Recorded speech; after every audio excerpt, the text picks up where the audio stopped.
နော်ပထမဆုံးနာမည်နဲ့ဘယ်ဇာတိနေလာပြီးတော့ဒီမှာကျောင်းလာတက်နေရတယ်ကျွန်တော်ကဒီကရနီပြည်နယ်ဘရစ်ဆိုမြို့နယ်တုံးကျေးရွာနေဒီကိုလာရတယ်။နောက်ဒီကျောင်းလာရှောက်ရတာကျွန်တော်ကဒီတဘာဝပေါက်ချင်တဲ့ပတ်တဲ့ဥစ္စာနောက်ဥပဒေနဲ့ပတ်သက်စာလုပ်ပြတဲ့ပတ်သက်စာတော့စိတ်ဝင်စားလို့လာကြတယ်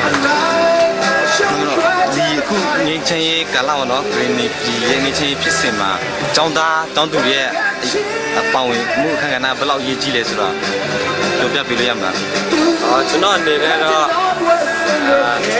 ဒီကျောင်းဒီနိုင်ငံရေးပြောင်းလဲမှုအခြေအနေတွင်းမှာဆိုကျောင်းသားတွေပါဝင်မှုဆိုရင်အရာလိုအားတဲ့အချက်တစ်ခုဖြစ်တယ်လို့ကျွန်တော်ယုံကြည်တယ်ပေါ့ဘာလို့လဲဆိုနိုင်ငံရေးမှာဆိုနိုင်ငံရေးနေရာမှာဆိုကျောင်းသားတွေပဲအများဆုံးလို့ပဲကျွန်တော်ခံယူလို့ပါနောက်ဆုံးခုနေတော့ကျွန်တော်မိသွားတဲ့မိခွန်းပေါ်ဗာနဲ့ထပ်ဖြစ်ဆွပြောချင်တာရှိတယ်လည်းမသိဒီထပ်ဖြစ်ဆွဲချင်တာကျွန်တော်ဒီကျောင်းသားခြားကျောင်းနဲ့အားလုံးလည်းကျွန်တော်အားပေးချင်တဲ့ခုပေါ့ဒီနိုင်ငံရေးကျောင်းလဲနေတဲ့ဖြစ်စဉ်တွေမှာကျောင်းသားနဲ့အားလုံးတက်ကြွနဲ့ပေါင်းပါဝင်သွားကြဖို့ကျွန်တော်ဒီစီတယ် Firstly, where do you come from? I'm from Australia. My parents are from Hong Kong, but they migrated to Australia when I was small, so my citizenship is Australian. How long have you been teaching SCC? Only 2 weeks. I'll be here for a few months. So, which subject you are teaching? I'm teaching conflict resolution, non-violent social change, and also advocacy and campaigning. Why do you think this subject is good for Karenni people?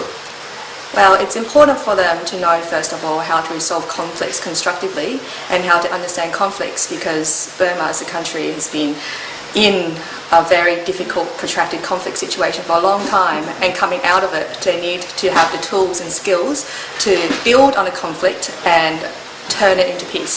So that's the first course I'm teaching. And with non-violent social change, it's very important to, as many of the students want to be agents of change, they want to make positive change in their society, they need to learn about how to do that. They need to learn about how to plan to do that and how to do it non-violently. So my last subject, advocacy and campaigning, teaches them how to advocate for what they want to do and also how to plan a campaign as well. So altogether, those 3 subjects should give them the tools and skills to become community leaders. And how do you think these students can make the change of the Karenni for the better? Well, they're obviously very inspired and very keen and very interested in what they're doing, and from the lessons they've told me what they want to do. So some of them want to be teachers, they want to educate their people, and that's very important, knowing about human rights and how to make a difference. Some of them want to be politicians and country leaders, which I think is amazing, because they want leadership roles where they can affect the law, affect what goes on in their community, and also as lawyers as well. Some of them told me they want to be lawyers, and I think understanding rule of law from this course will help them take that into the community and help build democracy in Burma. Okay, that's the last question. Is there anything more you want to add about my questions, what I asked? Your questions in particular? Not really, not really. Okay. No. Thank you. Okay, great. Thank you. Where do you come from? I am from England. I live in London. Why you want to teach here? My family are half Burmese. So my mother was born in Rangoon and my father is English. So I have always been interested in the situation in Burma. I've always followed this political situation, and I've always been involved in the fight for democracy within Burma and pushing for political change. So I decided, because I am a teacher in England, I wanted to travel and teach also. So I found out about the SDC through Earthrights, and they let me know there was an opportunity to be an English teacher here. and I wanted to work as an English teacher and also support the Karenni community in their efforts to change for the better the situation in the Karenni community. You were teaching English subjects, right? Yes. And So any other subjects? Yes, in England I teach all subjects because I teach primary school children. In this school I am just English teacher. Okay. And why do you think this subject is an important role for the goods of Burma? I think at the moment English is a very commonly spoken language. So for these students at the moment they will be, when they finish this course, they want to become community leaders and they want to impact change on their communities.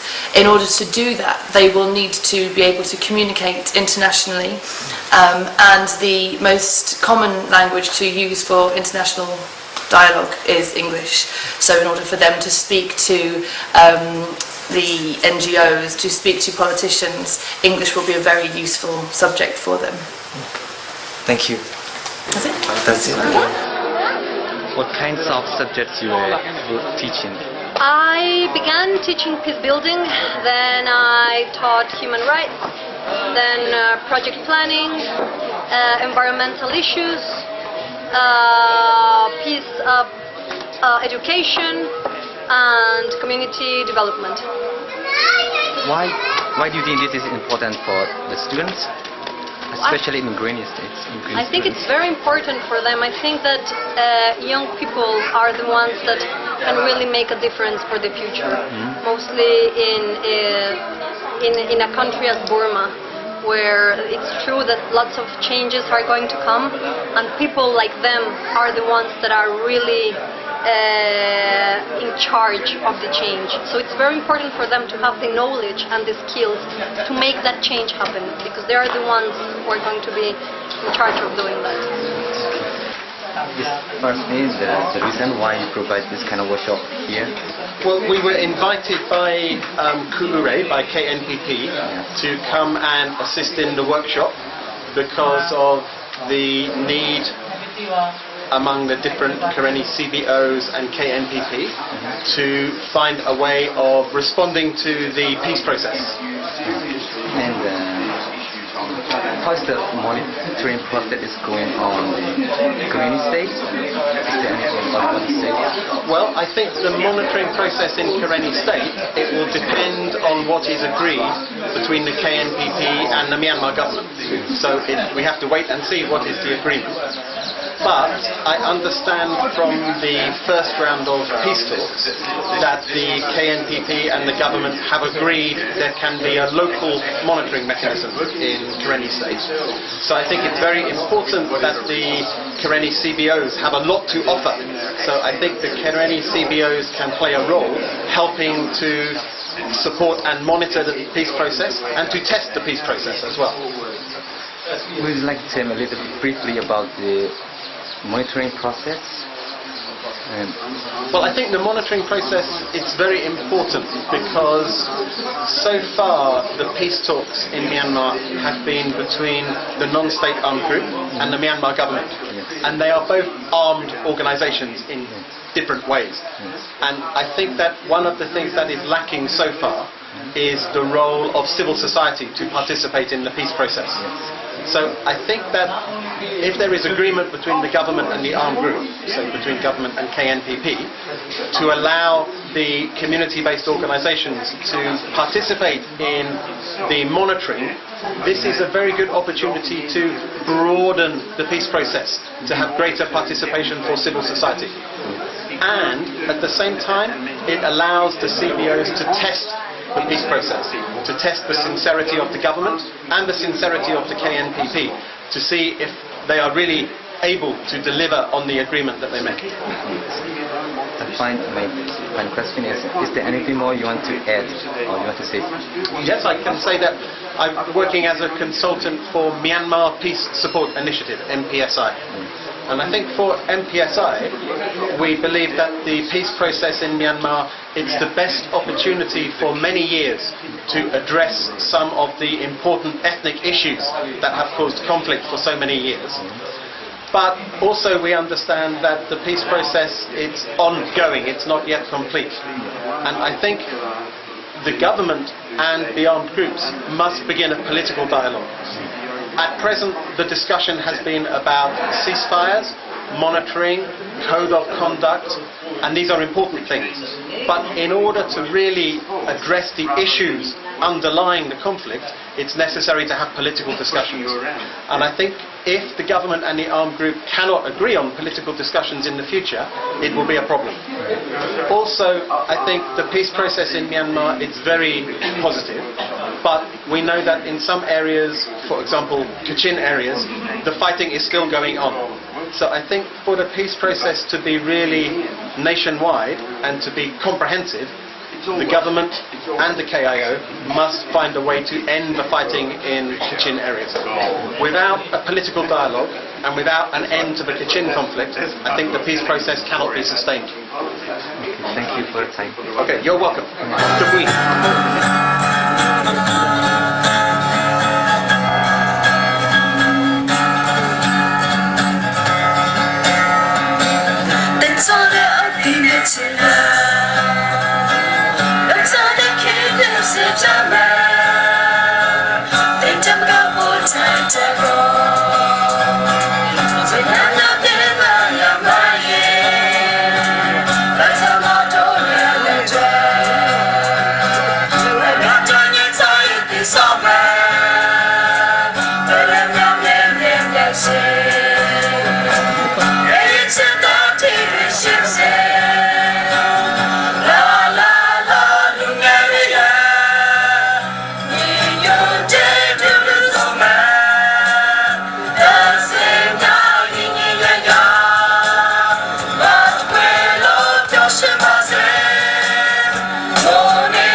Hello, which is the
Điều lý lại được trong là lo làm cái bệnh.